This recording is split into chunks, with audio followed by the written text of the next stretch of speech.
what you've all been really waiting for, our spoiler-ridden review of Deadpool and Wolverine, all right?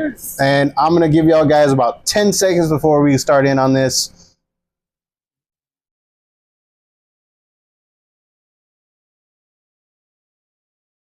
All right, 10 seconds. Y'all guys should have at least turned off, paused the video, went somewhere else.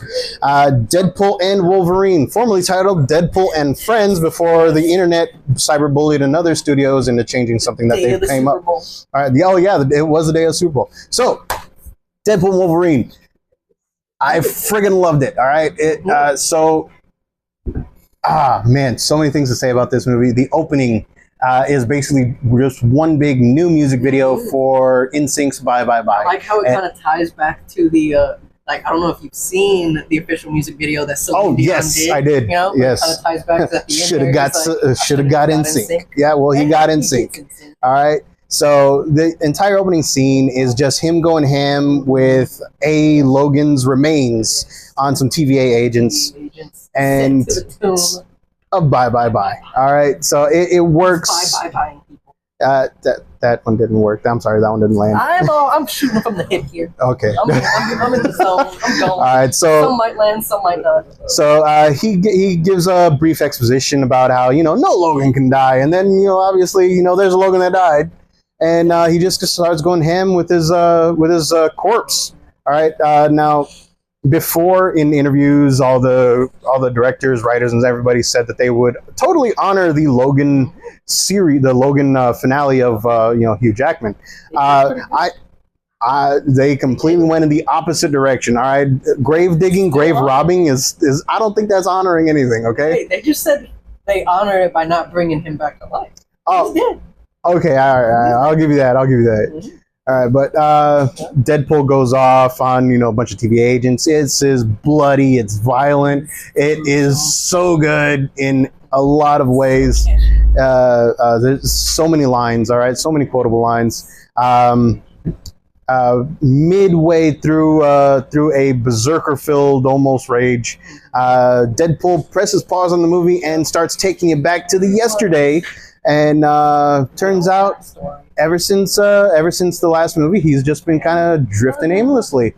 And been in a slump, like a midlife crisis almost. Oh yeah, definitely, he's having a midlife crisis. And you come to find out, him and Vanessa broke up. He's just at Peter's used car lot, and he's a used car salesman that is not really good at his job. But yeah, it opens up. It's kind of a somber thing, and then TVA agents show up. You get you get some backstory, you get some exposition. Turns out, universe is dying, and he can't stop it. So he's dying because Wolverine died. Logan had to go and get himself killed and kill the entire universe with it. All right, new rules for the TVA are abound. Maybe this is going to show up in Secret Wars. I don't know, but it's probably going to happen. Did the main 616 universe anchor being die? Fake 616. Yeah, fake. Yeah, exactly. Fake 616. We don't know. That doesn't get answered. But you know what does get answered? His measurements. All right.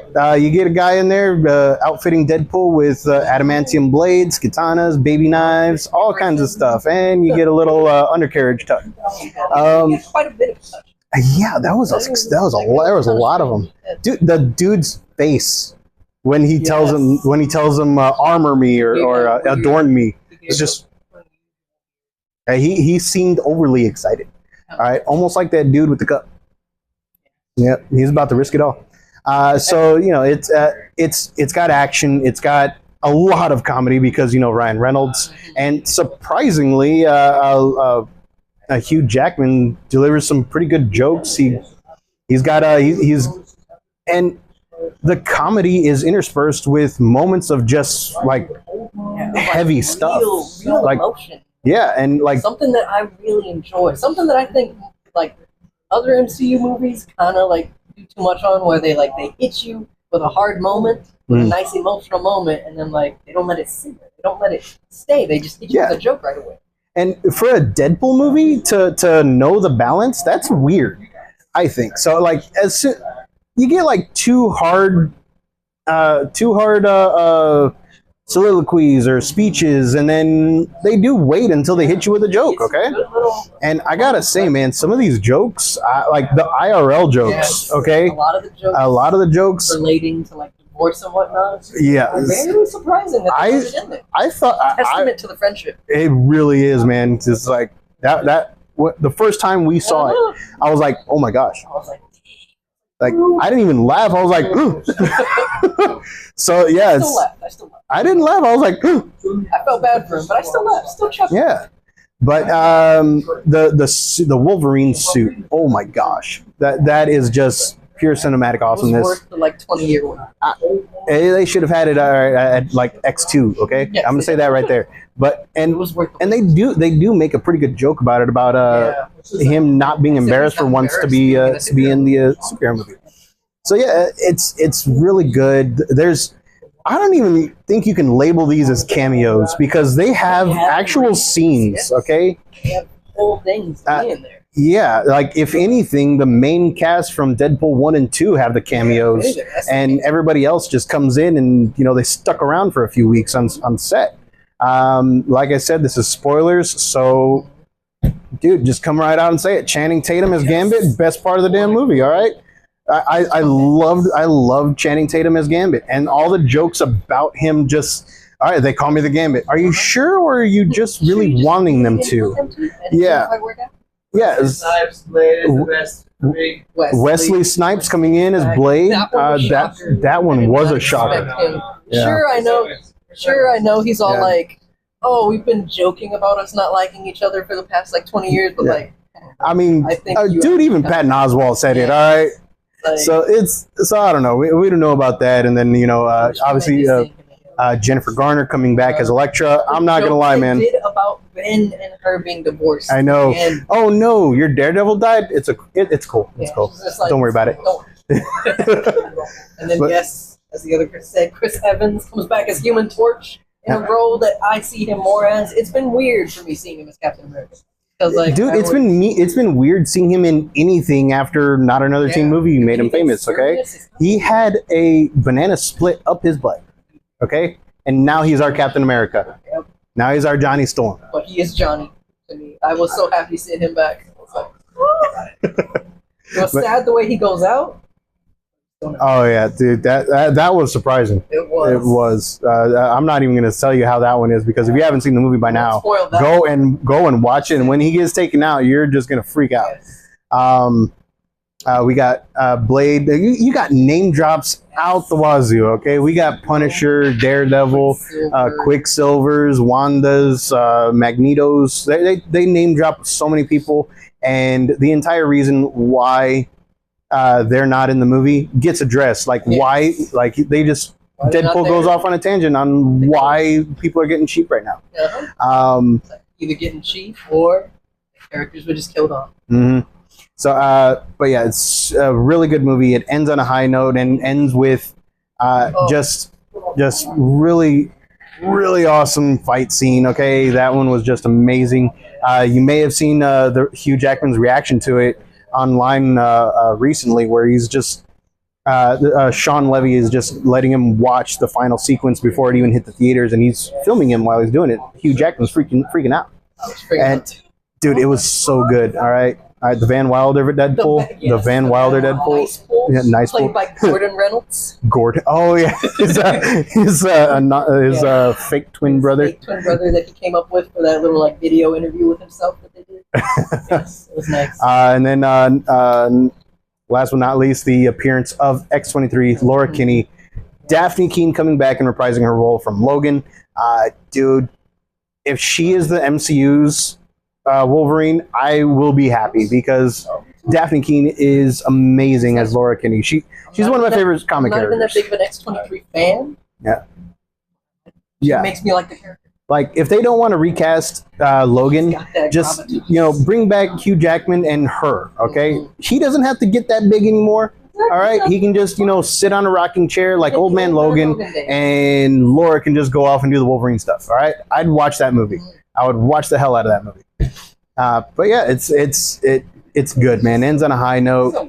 Oh man, so good. The mid credits like little music video tribute montage to Fox had me like. Oh my god, that was like enough to make a grown man cry. Smiled throughout the entire this thing. man. I felt like Captain Holt when he was watching what is it? When he was watching Moneyball, and he's just like. Yeah, it was almost there. It was almost there. Yeah. And then there is one full after credit scene after everything's said and done, and explaining why someone explaining the real reason why somebody dies. Somebody dies in this movie, and it will surprise you. So that one we'll leave as an actual spoiler, and because it's just hilarious. Like it comes out of nowhere, especially because of the thespians. exactly. Recent resume. Okay, we'll leave it at that. All right. Kind of like wow. Yeah. So bottom line, Deadpool Wolverine must see. It is the only time I've ever come out of a movie thinking there are no words. Like I will say it's great, but even saying it's great doesn't really. All right. Give and that feeling. I'm going to talk about this. A lot of people are saying that it sacrificed the heart of the story to get all these fan service moments, and I'm going to be honest, man. I don't like fan service. Yeah, all right, I don't like fan service for zero purpose. Mm-hmm.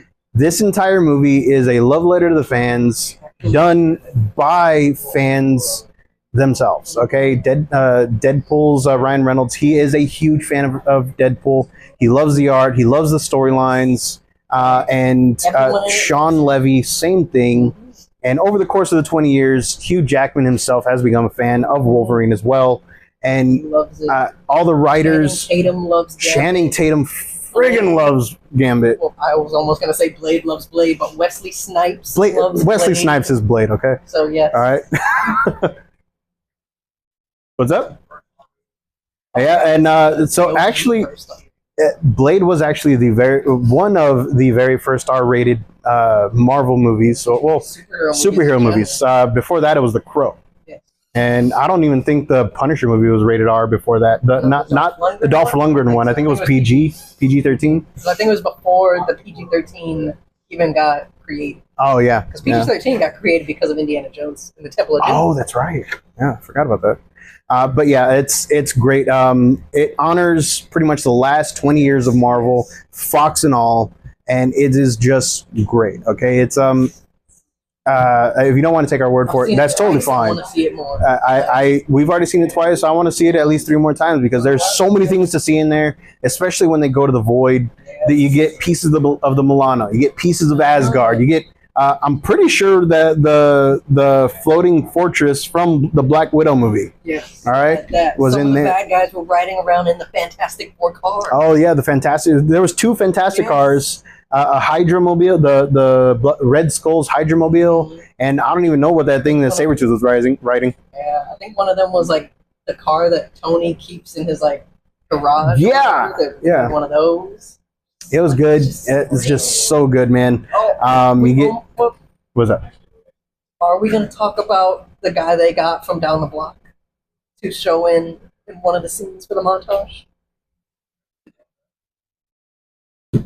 Oh man, I want to let people experience that themselves, but at the same time, I want to talk about it so bad. That one might be one that we just need to let people experience themselves. There is a montage of Deadpool going around trying to find new Anchor Logans, and we get comic accurate Wolverine. All right, we get 2 comic accurate Wolverines with Age of Apocalypse and Short King Wolverine. All right, he should have been a little bit more buff. I think. Nah, because Wolverine's supposed to be like 5'2". Yeah, but he's buff as heck. But that guy was like 4'3". But he's like that one is like. Yeah, it's true. He hopped off that stool. He is bulk as heck. Yeah, it's true. That is true. And then not only that, but we get classic iconic covers recreated by Hugh Jackman, and then a little cameo by the Hulk. Not gonna lie, he's in there because John Byrne. All right, John Byrne artwork. Hulk 181 homage stuff in there. It's really good. Like I said, this entire movie is a love letter to the fans, and it feels like it doesn't try to be anything else. I mean, yeah, there's heavy moments where it talks about like hard stuff, especially like where you want to be in life, but at the same time, dude, it's a Deadpool movie that just makes you laugh and wants to make you like go, oh my god, when you're watching an action sequence, and it does that. It does its job. And all right. And because it like kind of involves similarly how like No Way Home brought back two beloved characters. I've seen a lot of comparisons saying people think that No Way Home did bringing people back better, but honestly, I think this movie does it better than that. Yeah, I think so too. You know, like, because I love seeing Tobey Maguire and Andrew Garfield back. yeah, they did pretty good, but it was clearly like, hey, this is still Tom Holland's movie. You know? So they added a little bit, but this one, it's like everyone just brings so much to it. When they come in, they have their own each moment to shine. And I like that it didn't feel like they sacrificed length. It you know, it had its runtime and it did what it was supposed to do. They didn't chop off half an hour of it like they did with No Way Home, and you could tell they chopped off half an hour of it, or 45 minutes like they did with the Marvels. All right, like I'm gonna say right now that release the director's cut for the Marvels. Release the director's cut for No Way Home. Do this one. Do this. I hope this. Yeah, we were just talking about it earlier that supposedly there were so many other like people that's supposed to be in it that they had to chop off. Yeah, it's like if just a director's cut out there, make it. I will go back to theaters and see it. I want to do it again already. But yeah. All right, so I think that about does it. I think we're running a little bit long. But yeah, that about does it for our movies, TV, and whatever else we want to talk about. Segment. Almost. They release Earplex released a way to get a cabin. Oh, you know what I'm talking about? Yes. We're going to the next event this weekend, maybe Worlds, whatever. Okay. Oh, take a chase from next phase. Am I supposed to be announcing this because I'm using mics and we don't? I'm not going to remember. Sorry about that. We had off-screen notes, and I have no idea which convention I'm going to be talking about, and I don't want to. Can't really look it up right now. But bottom line, Deadpool Wolverine, it was great. Go and see it. Don't listen to all the naysayers. All right. Go and form your own opinion. You don't even have to listen to us. Who are we? We're just two guys filming random crap in a room. We're giving you our stuff. Yeah, this is just geek stuff from normal guys. We're not trying to sell you anything. We're just